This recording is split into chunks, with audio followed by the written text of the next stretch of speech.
Picture this: a land soaked in blood, crowned with glory, torn apart by revolution, and reborn from ashes countless times. A nation that gave the world the very concept of human rights, yet beheaded its own king in the name of freedom. A country that built the most magnificent palaces while its people starved in the streets. This is France. And its story? It's not just history. It's a mirror reflecting humanity's greatest triumphs and darkest failures. From the ancient tribes painting caves in Lascaux to the knights charging into holy wars, from the guillotines dripping with royal blood to the resistance fighters dying for liberty under Nazi occupation, France has lived 1,000 lives. It has been conquered, divided, united, destroyed, and resurrected. It has produced philosophers who changed how we think, artists who redefined beauty, and revolutionaries who shook the foundations of empires. But here's what they don't teach you in school. France's history is messy. It's brutal. It's beautiful. It's filled with betrayals that would make Shakespeare weep and moments of courage that would inspire gods. Every century brought a new identity, a new struggle, a new France rising from the ruins of the old. Why does this matter to you? Because understanding France means understanding the birth of modern democracy, the cost of freedom, and the eternal human struggle between order and chaos, tradition and progress, power and justice. This isn't just a documentary about one country. This is the story of civilization itself, written in French blood, sweat, and tears. So buckle up. The next hour will take you through 2,000 years of triumph and tragedy. If you love your country, subscribe now. And if you love your mother, drop a comment below. Let's begin. Before France was France, it was a wild, untamed frontier at the edge of the known world. Long before the Eiffel Tower pierced the Parisian sky, before Napoleon dreamed of empire, before Versailles became a symbol of absolute power, this land was home to people whose names have been almost forgotten by time: the Gauls. Imagine the territory we now call France around 600 BC. Dense forests covered the landscape. Rivers like the Seine, Loire, and Rhone carved through valleys where Celtic tribes built their settlements. These weren't primitive savages as Roman propaganda would later suggest. The Gauls were skilled metal workers, fierce warriors, and sophisticated traders who exchanged goods with Greeks and Phoenicians along the Mediterranean coast. They worshipped nature, honored their druids, and lived in a society bound by tribal loyalty and honor codes that would seem almost romantic to our modern eyes. But the Gauls lived in a fragmented world. Unlike Rome with its centralized power, Gallic tribes operated independently, sometimes as allies, often as rivals. This disunity would prove fatal. When Julius Caesar arrived in 58 BC with his legions, he didn't face a unified nation. He faced dozens of competing tribes who could be played against each other, manipulated, conquered one by one. The Gallic Wars lasted 8 years. Caesar's commentaries describe them with clinical precision, but behind those Latin words lies a story of incredible brutality. Villages burned, populations enslaved, resistance crushed. One man stood against the Roman tide: Vercingetorix, a young Gallic chieftain who achieved what seemed impossible. He united the tribes. At the Battle of Gergovia, he actually defeated Caesar, one of history's greatest military minds. But Caesar was patient and ruthless. At Alesia in 52 BC, he trapped Vercingetorix and his army behind massive siege works. Starvation did what Roman swords couldn't. Vercingetorix surrendered to save his people. Caesar paraded him through Rome in chains, then imprisoned him for 6 years before strangling him in a dungeon. Gaul became Rome's richest province. For 4 centuries, Roman Gaul flourished. The Romans built roads that still form the basis of France's infrastructure. They constructed aqueducts, amphitheaters, and bathhouses. Cities like Lugdunum, Lyon, Lutetia, Paris, and Massilia, Marseille, became centers of commerce and culture. Latin replaced Celtic languages. Roman law replaced tribal customs. Christianity arrived, first persecuted, then embraced after Emperor Constantine's conversion. But empires don't last forever. By the 5th century AD, Rome was crumbling. Barbarian tribes smelled blood. The Visigoths swept through southern Gaul. The Burgundians claimed the east. And then came the Franks. The Franks were Germanic warriors from beyond the Rhine. Unlike other barbarian invaders who came to plunder and leave, the Franks came to stay. Their king, Clovis was a brutal genius. Between 481 and 511 AD, he conquered most of Gaul through a combination of military might, political marriage, and religious conversion. When Clovis converted to Catholic Christianity in 496, he made a calculated choice that would define France for the next 1,300 years. By embracing the faith of the Gallo-Roman population, he legitimized his rule and gained the support of the Church, the only institution that survived Rome's collapse. Clovis established the Merovingian dynasty and made Paris his capital. For the first time, this land had a name that would stick: Francia, the land of the Franks. But Francia was not yet France. It was a patchwork of competing kingdoms, a society where Roman civilization mixed uneasily with Germanic warrior culture, where bishops wielded as much power as kings, and where the concept of unified nationhood remained centuries away. The Merovingian kings grew weak and decadent, mere puppets controlled by their palace mayors, the real power behind the throne. One of these mayors, Charles Martel, earned his place in history in 732 at the Battle of Tours. Islamic armies from Spain had conquered most of the Iberian Peninsula and pushed into Francia. Charles stopped them cold, earning the nickname the Hammer. His grandson would be even more famous, Charlemagne. Charlemagne, Charles the Great, ruled from 768 to 814 and transformed Francia into an empire. He conquered the Saxons, defeated the Lombards, pushed back the Muslims, and on Christmas Day 800, Pope Leo III crowned him Emperor of the Romans. For one brief, shining moment, it seemed the Roman Empire had been reborn. Charlemagne promoted learning, standardized weights and measures, and spread Christianity at sword point. His empire stretched from the Atlantic to modern-day Austria, from the North Sea to Rome. But empires built by great men rarely survive their deaths. Charlemagne's grandsons divided his empire in the Treaty of Verdun, 843. The eastern portion became Germany, the middle a contested buffer zone, and the western portion, West Francia, would eventually become France. Yet even this division didn't bring stability. Viking raiders sailed up French rivers, plundering monasteries and towns. Local lords built castles and ruled their territories like independent kingdoms. The French king controlled little beyond Paris and the surrounding Ile-de-France region. This was feudalism at its rawest, a world without central authority, where power flowed from the castle, not the crown. Knights pledged loyalty to lords, lords to greater nobles, and everyone theoretically to the king, but real power was local and personal. It was violent, chaotic, and strangely creative, the crucible from which medieval France would emerge. The France we recognize today, with its proud monarchy, its magnificent cathedrals, its sophisticated culture, began to take shape during the Middle Ages. But this transformation wasn't smooth or inevitable. It was forged through centuries of warfare, political intrigue, religious fervor, and the slow, grinding accumulation of royal power.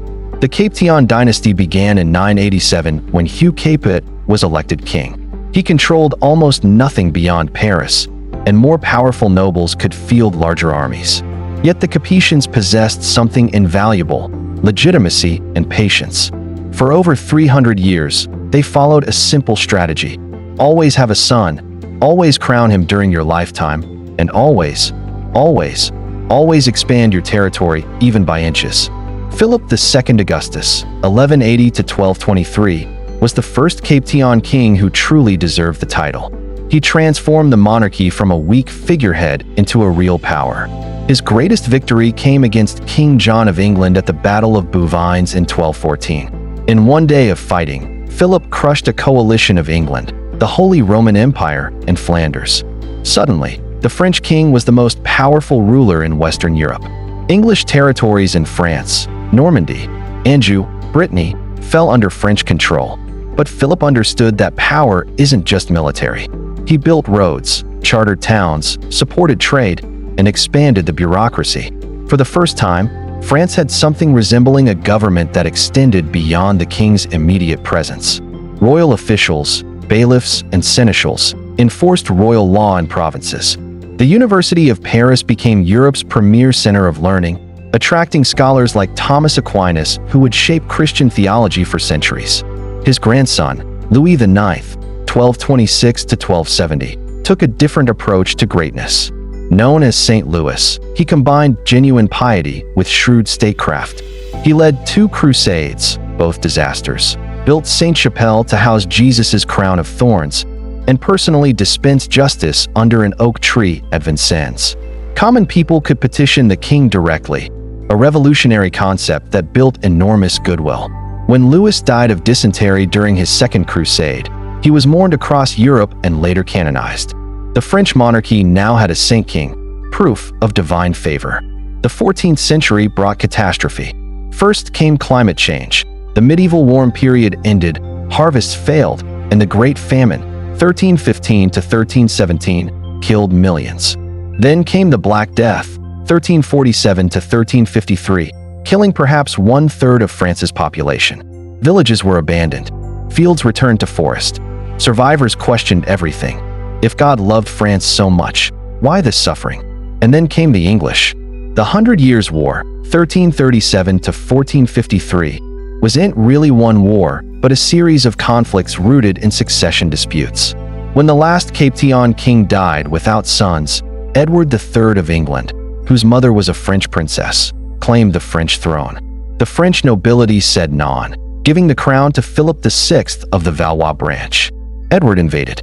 The early decades were disasters for France. At Crécy, 1346, and Poitiers, 1356, English longbowmen massacred French knights. King John II was captured and held for ransom. France seemed finished. The Dauphin, crown prince, Charles governed from whatever territories remained loyal, but even Paris rebelled. Peasants rose in a desperate revolt called the Jacquerie, slaughtering nobles before being slaughtered in return. Then something extraordinary happened. A teenage peasant girl from Lorraine named Jeanne d'Arc, Joan of Arc, arrived at the Dauphin's court in 1429 claiming God had sent her to save France. She was 17 years old, illiterate, and shouldn't have been taken seriously. But something about her conviction, her faith, her absolute certainty moved Charles to give her troops. She lifted the siege of Orleans, the turning point of the war. At Reims Cathedral, she stood beside Charles as he was crowned King Charles VII, legitimate ruler of France. The English and their Burgundian allies captured Joan in 1430. They tried her for heresy and witchcraft, a sham trial designed to discredit Charles by association. On May 30th, 1431, they burned her alive in Rouen marketplace. She was 19. Her last word was Jesus, but Joan had changed everything. French resistance stiffened. Charles, once weak and indecisive, began acting like a king. By 1453, the English were expelled from all of France except Calais. France emerged from the 100 Years' War transformed. The monarchy had centralized power. A sense of French national identity, forged in resistance to English occupation, had emerged. The medieval world of feudal lords giving conditional loyalty was dying. The Renaissance world of absolute monarchs was being born. Charles VII's son, Louis XI, 1461 to 1483, called the Spider King, completed this transformation through cunning rather than war. He broke the power of great nobles like the Duke of Burgundy, expanded royal territories, promoted commerce and industry, and built a centralized administration. When he died, France was wealthy, unified, and ready to explode onto the European stage. The stage was set for France's Golden Age, an era when French kings would claim to rule by divine right, when Versailles would become the center of European culture, when France would dominate the continent. But that dominance would come at a terrible price: revolution, terror, and the eventual collapse of everything the monarchy had built. The 16th century opened with France powerful and confident, but beneath the surface, forces were gathering that would tear the kingdom apart. The mystery that haunted Europe, that would lead to wars, massacres, and centuries of bitterness, was simple yet unsolvable. How should Christians worship? Martin Luther nailed his 95 Theses to a church door in 1517, and suddenly the Catholic Church's monopoly on Western Christianity shattered. Luther's ideas, that salvation came through faith alone, that the Bible should be read by common people in their own languages, that the Pope's authority was illegitimate, spread through Germany like wildfire. But France was the eldest daughter of the Church, proud of its Catholic identity since Clovis's baptism 1,000 years earlier. Yet Protestant ideas, particularly John Calvin's teachings, found fertile ground among French merchants, artisans, and nobles. Calvinism emphasized hard work, literacy, and direct relationship with God, appealing to those who resented the Catholic Church's wealth and corruption. These French Protestants became known as Huguenots, and by the 1560s, perhaps 10% of France's population had converted. More importantly, about 40% of the nobility had embraced Protestantism, including powerful families like the Bourbons. Here's where the mystery deepens. Why couldn't France's kings simply crush this heresy? Other Catholic monarchs were doing exactly that. Spain's Inquisition was burning Protestants. But France's monarchy was weak in mid-century. King Henry II died in a jousting accident in 1559, leaving the throne to his teenage son Francis II, who died after 17 months. Next came Charles IX, a sickly child dominated by his mother, Catherine de' Medici. Real power was contested by three factions: the ultra-Catholic Guise family, the moderate Catholic Royalists, and the Protestant Bourbons. Catherine tried to balance these forces, granting limited tolerance to Huguenots while maintaining Catholic dominance.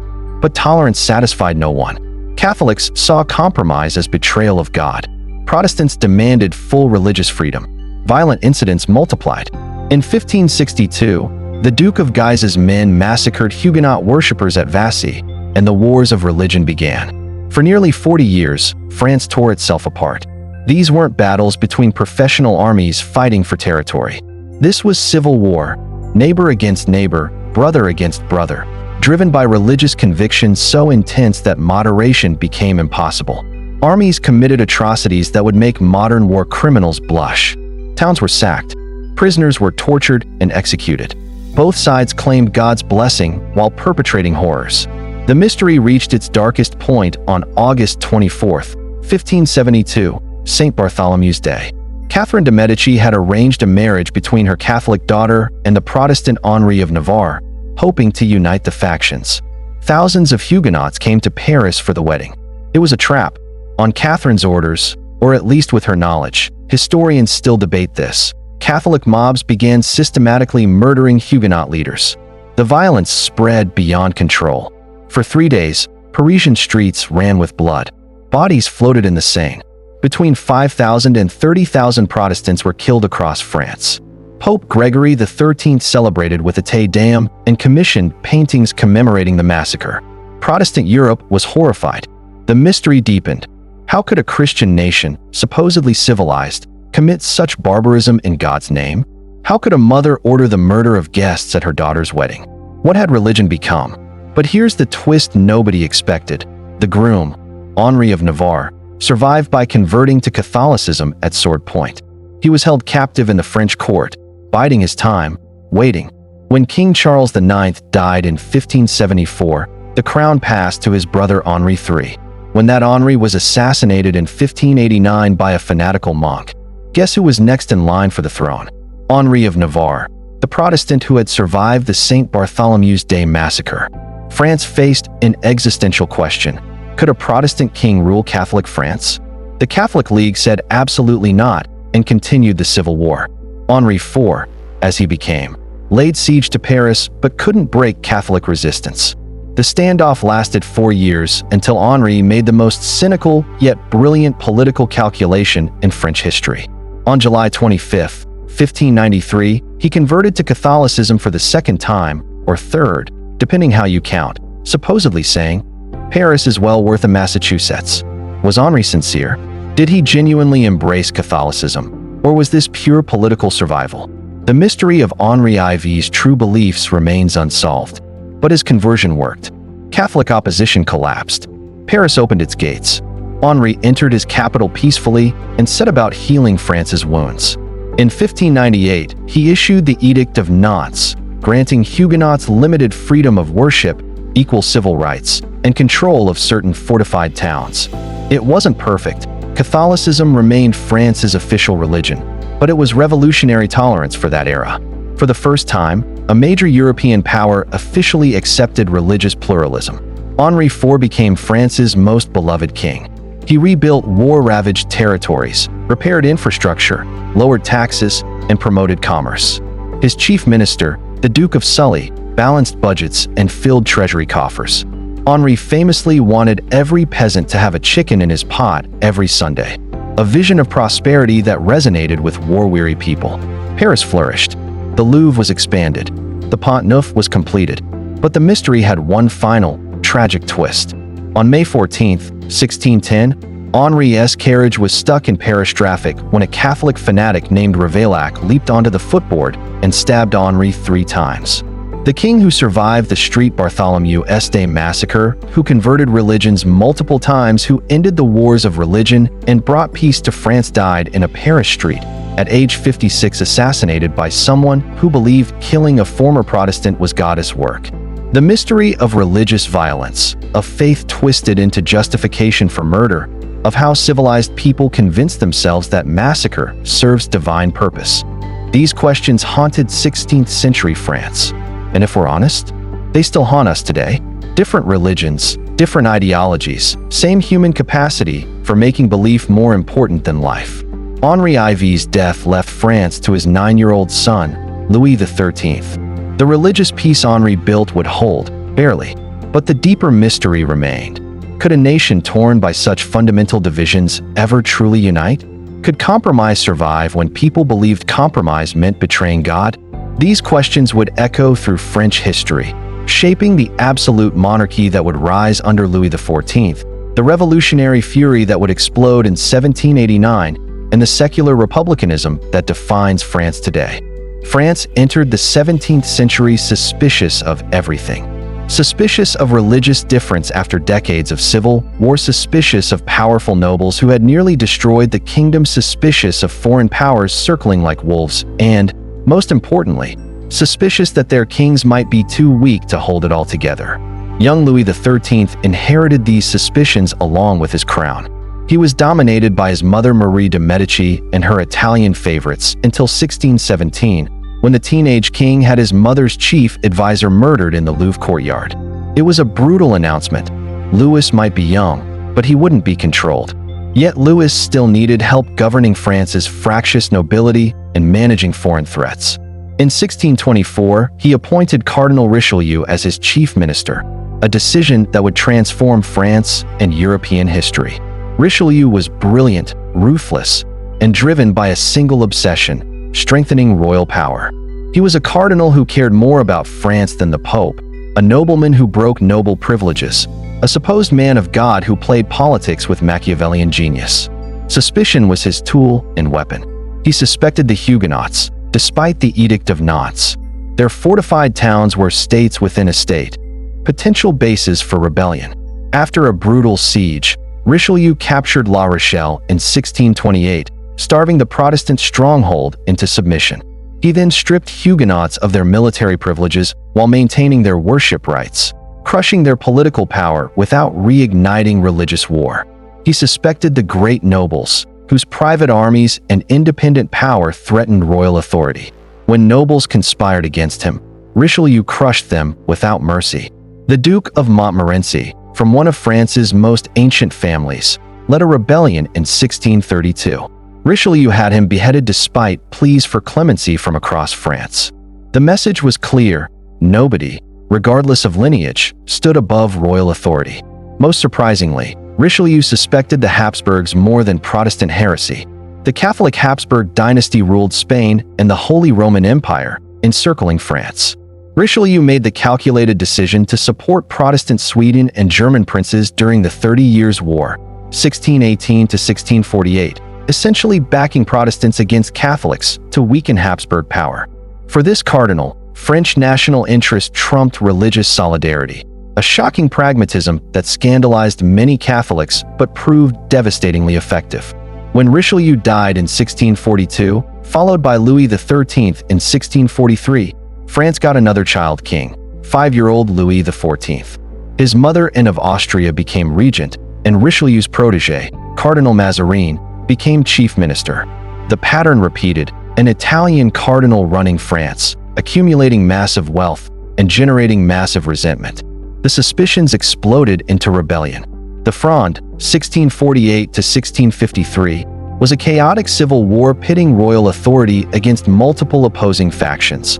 The Parliament of Paris, a judicial body, not a legislature, defending its privileges, princes demanding power, and ordinary Parisians rioting against taxes and Mazarin's corruption. Young Louis XIV experienced the humiliation of fleeing Paris multiple times, dependent on others for safety, watching nobles he should command instead bargaining for power. These experiences shaped Louis XIV profoundly. He learned to suspect everyone: nobles who smiled while plotting rebellion, Paris mobs who could turn violent instantly, officials who prioritized personal gain over duty, and advisors who might pursue their own agendas. When Mazarin died in 1661 and ministers asked who would be the new chief minister, 22-year-old Louis shocked them. "I will be." For the first time in generations, a French king would rule personally, without a chief minister standing between crown and country. What followed transformed not just France, but the concept of monarchy itself. Louis XIV would reign for another 54 years, 72 years total, the longest reign in European history. And during that time, he created the model of absolute monarchy that other European rulers would imitate. But that absolute power was born from deep suspicion. Louis suspected Paris, where mobs had humiliated him during the Fronde. So he moved his court to Versailles, transforming his father's hunting lodge into the most magnificent palace Europe had ever seen. Versailles wasn't just about grandeur, it was a cage covered in gold. Louis required the great nobles to spend months at court each year, away from their provincial power bases, competing for his favor through elaborate ritual and etiquette. He turned dangerous warriors into harmless courtiers obsessed with fashion and precedence. The Sun King, as Louis styled himself, controlled everything through suspicion and surveillance. He knew what his nobles were doing, saying, even thinking. Courtiers competed to hold his candle at bedtime, to hand him his shirt in the morning, absurd privileges that kept them docile. Meanwhile, Louis governed with professional bureaucrats called intendants who owed everything to the crown and nothing to local interests. France became the most centralized state in Europe, all power flowing to and from Versailles. Louis suspected religious diversity, seeing in it the seeds of the civil wars that had nearly destroyed his grandfather Henri IV's legacy. In 1685, he revoked the Edict of Nantes, making Protestantism illegal. Hundreds of thousands of Huguenots fled France, taking their skills and capital to Protestant nations, an economic disaster but religiously satisfying to Louis, who believed religious unity strengthened the state. He suspected French borders were vulnerable, surrounded by enemies. So Louis fought war after war: the War of Devolution, the Dutch War, the 9 Years' War, the War of Spanish Succession, expanding France's frontiers, bankrupting the treasury, and killing hundreds of thousands. By his death in 1715, France dominated Europe militarily and culturally. French became the language of diplomacy and refinement, but was financially exhausted and internationally isolated. Louis XIV's reign embodied absolutism's contradiction: unlimited power born from unlimited suspicion. The Sun King built Versailles to control nobles, but maintaining that palace and court cost a fortune. He centralized power to strengthen France, but that centralization would make revolution more explosive when it finally came. He created magnificent culture: Molière, Racine, Lully, but ordinary people starved during bad harvests while Versailles glittered. The suspicion that drove 17th-century French monarchy created a system so rigid, so dependent on royal will, so divorced from the people's reality, that it could never adapt or reform. Louis XIV's final words were supposedly, "I am going, but the state will always remain." He was right, but not in the way he imagined. The 18th century began with France exhausted but confident. Exhausted from Louis XIV's endless wars, but confident in the divine right monarchy that had made France Europe's greatest power. That confidence would be shattered so completely that by century's end, the entire social order would lie in ruins, the king would be dead on the guillotine, and the word revolution would forever change meaning. Louis XIV's great-grandson became Louis XV in 1715 at age 5. By the time he died in 1774, he was the most hated king in French history, despised for his weakness, his mistresses, and his inability to reform a system everyone knew was breaking. His grandson Louis XVI inherited a kingdom in crisis, crushing debt from wars, including French support for the American Revolution, a tax system that exempted nobles and clergy while crushing peasants and the middle class, and an aristocracy defending medieval privileges while peasants starved. Louis XVI was actually sympathetic to reform. He wasn't the monster revolutionaries later portrayed. He was awkward, indecisive, genuinely cared about his people, and trapped by circumstances he couldn't control. When he appointed reformist ministers like Turgot and Necker, the nobility forced him to dismiss them. When he tried to make nobles pay taxes, they refused. The Parliament of Paris, supposed guardians of justice, blocked every reform to protect their privileges. Meanwhile, ideas were spreading. The Enlightenment, Voltaire, Rousseau, Montesquieu, Diderot, had created new ways of thinking about government, rights, and society. Rousseau's social contract suggested sovereignty belonged to the people, not kings. The American Revolution proved that democracy could work. French officers who fought alongside Washington returned home asking dangerous questions. Why do Americans have rights while Frenchmen have privileges? Why should birth determine everything? By 1788, France was bankrupt. Louis XVI had no choice. He called the Estates General a medieval assembly of nobles, clergy, and commoners that hadn't met since 1614. He hoped for new taxes. He got revolution. The Third Estate, commoners, declared themselves the National Assembly in June 1789, claiming to represent the nation. When locked out of their meeting hall, they gathered at a tennis court and swore the tennis court oath. They wouldn't disperse until France had a constitution. Louis XVI wavered, then ordered nobles and clergy to join them. For the first time in French history, the people, not the king, claimed sovereignty. But the revolution's trajectory accelerated beyond anyone's control. On July 14, 1789, Parisian crowds stormed the Bastille, a fortress prison symbolizing royal tyranny. The fall of the Bastille became the revolution's defining symbol, though it held only 7 prisoners that day. What mattered was the message. The people were powerful, and the old order was vulnerable. The National Assembly abolished feudalism, issued the Declaration of the Rights of Man and Citizen, a document as revolutionary as America's Declaration of Independence, and tried to create a constitutional monarchy. But forces were pulling France toward extremism. Nobles were fleeing abroad and plotting counter-revolution. The church refused the civil constitution requiring priests to swear loyalty to the nation. Louis XVI, deeply Catholic, was horrified. Foreign monarchs, terrified revolution would spread, threatened invasion. In 1791, Louis tried to flee France with his family. They were caught at Varennes and dragged back to Paris as prisoners. That flight destroyed any remaining trust.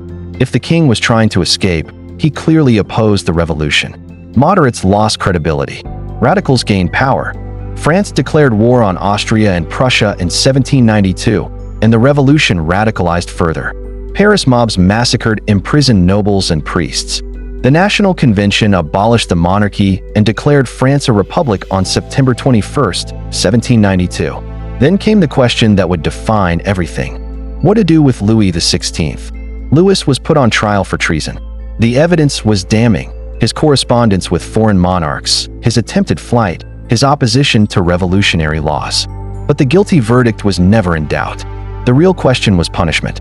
On January 17, 1793, the convention voted. 361 deputies voted for death, 360 for other punishments. One vote decided the king's fate. Louis XVI was executed on January 21, 1793, in what is now Place de la Concorde. He tried to speak to the crowd, to proclaim his innocence, but drums drowned his words. The guillotine blade fell. The executioner held up the king's severed head. The crowd roared. 1,000 years of French monarchy, from Clovis to Louis XVI, ended in less than a second. But killing the king didn't solve France's problems. It made them worse. Foreign armies invaded. Internal rebellions erupted. The revolution faced existential crisis, and revolutions in crisis turned to terror. The Committee of Public Safety, led by Maximilien Robespierre, took control. Robespierre was a lawyer who had opposed the death penalty, until he became revolution's chief executioner. The Reign of Terror, 1793 to 1794, killed at least 17,000 people officially, probably 40,000 total. Queen Marie Antoinette was guillotined. Revolutionary heroes like Danton were guillotined. Anyone suspected of insufficient revolutionary zeal was guillotined. The revolution was devouring its children. Robespierre created the cult of the supreme being, trying to replace Christianity with revolutionary religion. He gave speeches about virtue while signing death warrants. He became what he fought against, a tyrant convinced his violence served a higher purpose. On July 27, 1794, 9 Thermidor in the revolutionary calendar, the convention finally turned on him. Robespierre was arrested, tried to commit suicide but only shattered his jaw, and was guillotined the next day, the terror's last major victim killed by the machine he'd perfected. The Directory government, 1795 to 1799, that followed was corrupt and incompetent. France was exhausted from revolution and war, desperate for stability. Enter Napoleon Bonaparte, a Corsican artillery officer who had become France's most successful general. On November 9, 1799, 18 Brumaire, Napoleon staged a coup, becoming first consul and soon emperor. Napoleon was the revolution's child and its gravedigger. He preserved some revolutionary achievements: equality before the law, careers open to talent, the civil code, while crushing others like democracy and freedom. He was a military genius who conquered most of Europe, creating an empire stretching from Spain to Poland. But he was also a tyrant who reinstated nobility, made himself emperor, and sent millions to their deaths in endless wars. Napoleon's grand army of 600,000 invaded Russia in 1812. Fewer than 100,000 returned, broken by winter and Russian resistance. At Leipzig in 1813, Allied European armies defeated him. Napoleon abdicated and was exiled to Elba. He returned in 1815 for the 100 Days, raised another army, and lost decisively at Waterloo. This time they exiled him to St. Helena, a remote island in the South Atlantic, where he died in 1821 at age 51, possibly from stomach cancer, possibly from arsenic poisoning, possibly from simple disappointment. France's revolutionary climax lasted 26 years, from 1789 to 1815. It killed a king, created a republic, descended into terror, produced an emperor, conquered Europe, and finally collapsed. The old order was destroyed, but the new order remained undefined. France would spend the next century searching for stability, oscillating between monarchy, empire, and republic, never quite resolving the tensions the revolution had unleashed.